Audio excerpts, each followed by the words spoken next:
The Jungle by Upton Sinclair, Chapter 13.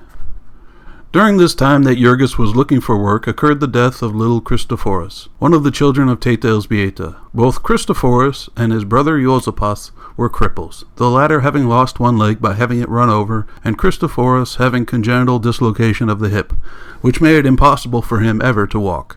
He was the last of Teta Elzbieta's children, and perhaps he had been intended by nature to let her know that she had had enough. At any rate, he was wretchedly sick and undersized. He had the rickets, and though he was over 3 years old, he was no bigger than an ordinary child of 1. All day long he would crawl around the floor in a filthy little dress, whining and fretting because the floor was full of draughts. He was always catching cold, and snuffling because his nose ran.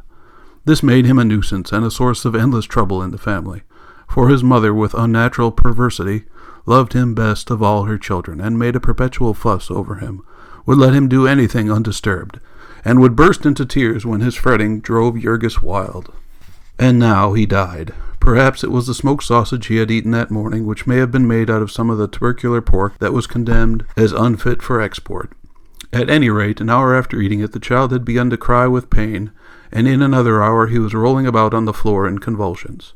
Little Katrina, who was all alone with him, ran out screaming for help, and after a while a doctor came, but not until Christophorus had howled his last howl. No one was really sorry about this except poor Elzbieta, who was inconsolable. Jurgis announced that so far as he was concerned the child would have to be buried by the city, since they had no money for a funeral, and at this the poor woman almost went out of her senses, wringing her hands and screaming with grief and despair. Her child to be buried in a pauper's grave, and her stepdaughter to stand by and hear it said without protesting. It was enough to make Ona's father rise up out of his grave to rebuke her. If it had come to this, they might as well give up at once, and be buried all of them together. In the end, Maria said that she would help with $10, and Jurgis being still obdurate, Elzbieta went in tears and begged the money from the neighbors, and so little Christophorus had a mass and a hearse with white plumes on it, and a tiny plot in a graveyard with a wooden cross to mark the place. The poor mother was not the same for months after that. The mere sight of the floor where little Christophorus had crawled about would make her weep. He had never had a fair chance, poor little fellow, she would say. He had been handicapped from his birth. If only she had heard about it in time, so that she might have had the great doctor to cure him of his lameness. Some time ago, Elzbieta was told a Chicago billionaire had paid a fortune to bring a great European surgeon over to cure his little daughter of the same disease from which Christophorus had suffered. And because the surgeon had to have bodies to demonstrate upon, he announced that he would treat the children of the poor, a piece of magnanimity over which the papers became quite eloquent. Elzbieta, alas, did not read the papers, and no one had told her, but perhaps it was as well. For just then they would not have had the car fare to spare to go every day to wait upon the surgeon, nor for that matter anybody with the time to take the child. All this while that he was seeking for work, there was a dark shadow hanging over Jurgis, as if a savage beast were lurking somewhere in the pathway of his life, and he knew it, and yet could not help approaching the place. There are all stages of being out of work in Packingtown, and he faced in dread the prospect of reaching the lowest. There is a place that waits for the lowest man, the fertilizer plant. The men would talk about it in awe-stricken whispers. Not more than 1 in 10 had ever really tried it. The other 9 had contented themselves with hearsay evidence and a peep through the door. There were some things worse than even starving to death.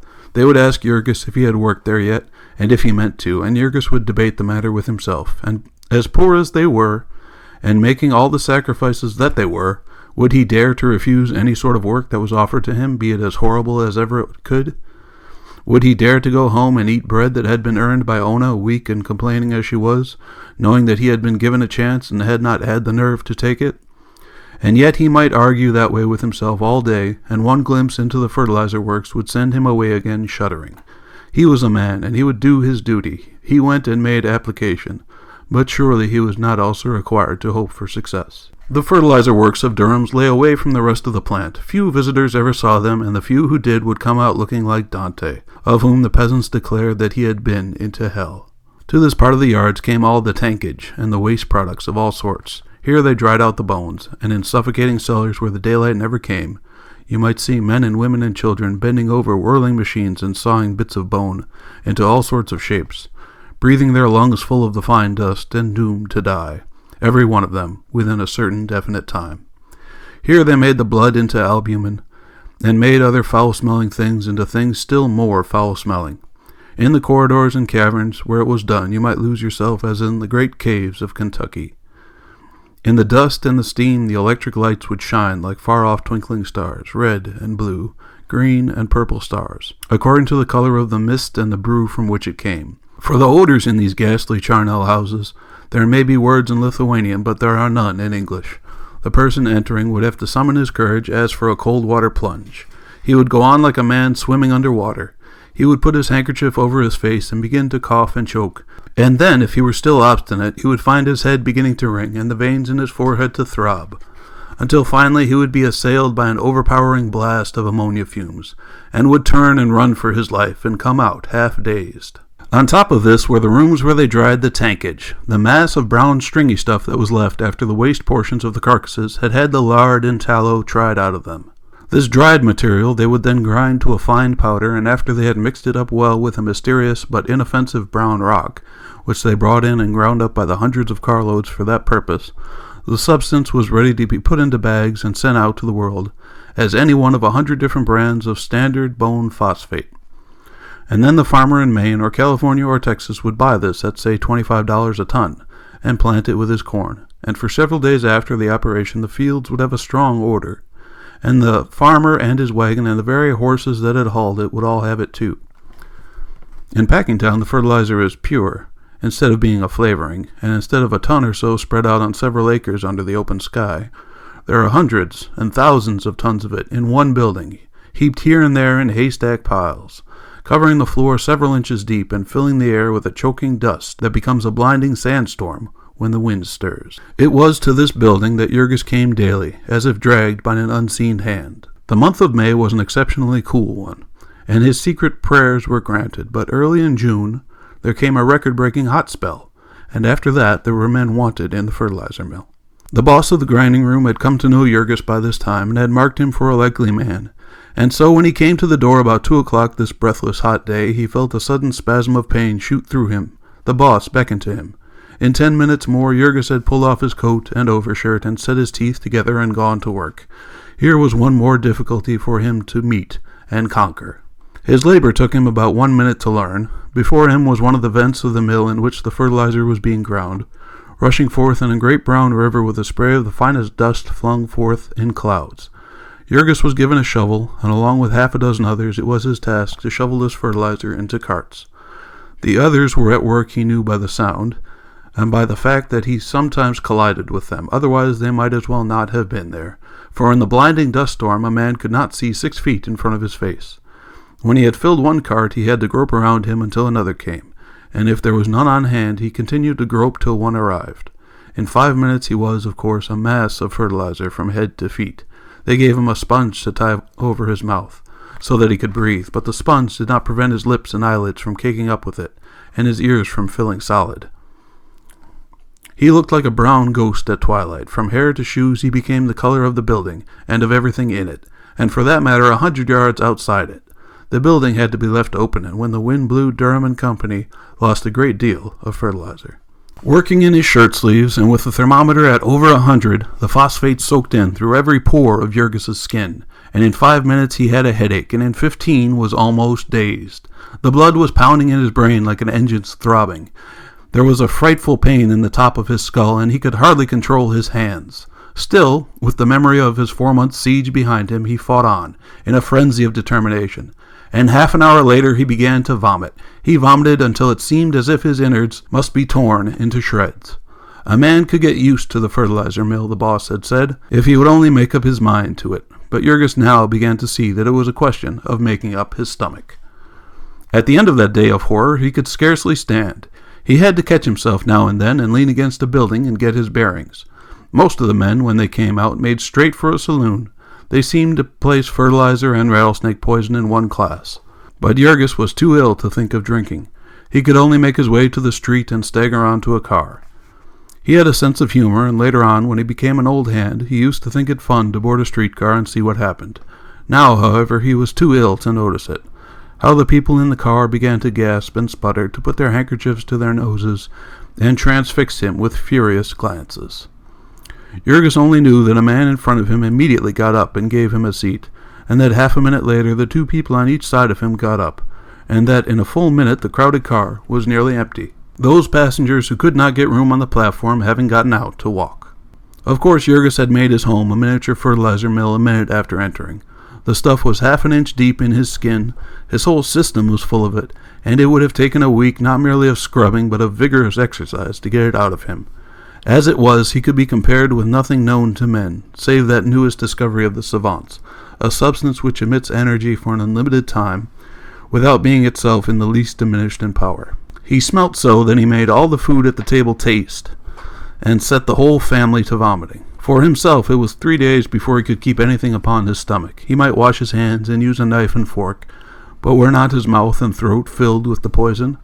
And still Jurgis stuck it out. In spite of splitting headaches, he would stagger down to the plant and take up his stand once more, and begin to shovel in the blinding clouds of dust. And so at the end of the week he was a fertilizer man for life. He was able to eat again, and though his head never stopped aching, it ceased to be so bad that he could not work. So there passed another summer. It was a summer of prosperity all over the country, and the country ate generously of packing house products. And there was plenty of work for all the family, in spite of the packers' efforts to keep a superfluity of labor. They were again able to pay their debts and to begin to save a little sum, but there were 1 or 2 sacrifices they considered too heavy to be made for long. It was too bad that the boys would have to sell papers at their age. It was utterly useless to caution them and plead with them. Quite without knowing it, they were taking on the tone of their new environment. They were learning to swear in voluble English. They were learning to pick up cigarette stumps and smoke them, to pass hours of their time gambling with pennies and dice and cigarette cards. They were learning the location of all the houses of prostitution on the levee, and the names of the madams who kept them, and the days when they gave their state banquets, which the police captains and the big politicians all attended. If a visiting country customer were to ask them, they could show him which was Hinky Dink's famous saloon, and could even point out to him by name the different gamblers and thugs and hold-up men who made the place their headquarters. And worse yet, the boys were getting out of the habit of coming home at night. What was the use, they would ask, of wasting time and energy and a possible car fare, riding out to the stockyards every night when the weather was pleasant, and they could crawl under a truck or into an empty doorway and sleep exactly as well. So long as they brought home a $50 for each day, what mattered it when they brought it? But Jurgis declared that from this to ceasing to come at all would not be a very long step, and so it was decided that Vilmas and Nicolaus should return to school in the fall, and that instead Elzbieta should go out and get some work, her place at home being taken by her younger daughter. Little Katrina was like most children of the poor, prematurely made old. She had to take care of her little brother, who was a cripple, and also of the baby. She had to cook the meals and wash the dishes and clean house, and have supper ready when the workers came home in the evening. She was only 13 and small for her age, but she did all this without a murmur, and her mother went out, and after trudging a couple of days about the yard, settled down as a servant of a sausage machine. Elzbieta was used to working, but she found this change a hard one, for the reason that she had to stand motionless upon her feet from 7 o'clock in the morning till 12:30, and again from 1 till 5:30. For the first few days it seemed to her that she could not stand it. She suffered almost as much as Jurgis had from the fertilizer, and would come out at sundown with her head fairly reeling. Besides this, she was working in one of the dark holes by electric light, and the dampness too was deadly. There were always puddles of water on the floor and a sickening odor of moist flesh in the room. The people who worked here followed the ancient custom of nature, whereby the ptarmigan is the color of dead leaves in the fall, and of snow in the winter, and the chameleon, who is black when he lies upon a stump, and turns green when he moves to a leaf. The men and women who worked in this department were precisely the color of the fresh country sausage they made. The sausage room was an interesting place to visit for 2 or 3 minutes, and provided that you did not look at the people, the machines were perhaps the most wonderful things in the entire plant. Presumably, sausages were once chopped and stuffed by hand, and if so, it would be interesting to know how many workers had been displaced by these inventions. On one side of the room were the hoppers, into which men shoveled loads of meat and wheelbarrows full of spices. In these great bowls were whirling knives that made 2,000 revolutions a minute, and when the meat was ground fine and adulterated with potato flour and well mixed with water, it was forced to the stuffing machines on the other side of the room. The latter were tended by women. There was a sort of spout like the nozzle of a hose, and one of the women would take a long string of casing and put the end over the nozzle, and then work the whole thing on, as one works on the finger of a tight glove. This string would be 20 or 30 feet long, but the woman would have it all on in a jiffy. And when she had several on, she would press a lever, and a stream of sausage meat would be shot out, taking the casing with it as it came. Thus one might stand and see appear, miraculously born from the machine, a wriggling snake of sausage of incredible length. In front was a big pan which caught these creatures, and 2 more women who seized them as fast as they appeared and twisted them into links. This was for the uninitiated the most perplexing work of all, for all that the women had to give was a single turn of the wrist, and in some way she contrived to give it so that instead of an endless chain of sausages, one after another, there grew under her hands a bunch of strings, all dangling from a single center. It was quite like the feat of a prestidigitator, for the woman worked so fast that the eye could literally not follow her, and there was only a mist of motion, and tangle after tangle of sausages appearing. In the midst of the mist, however, the visitor would suddenly notice the tense set face, with the 2 wrinkles graven in the forehead and the ghastly pallor of the cheeks, and then he would suddenly recollect that it was time he was going on. The woman did not go on. She stayed right there, hour after hour, day after day, year after year, twisting sausage links and racing with death. It was piecework, and she was apt to have a family to keep alive, and stern and ruthless economic laws had arranged it, that she could only do this by working just as she did, with all her soul upon her work, and with never an instant for a glance at the well-dressed ladies and gentlemen who came to stare at her, as at some wild beast in a menagerie.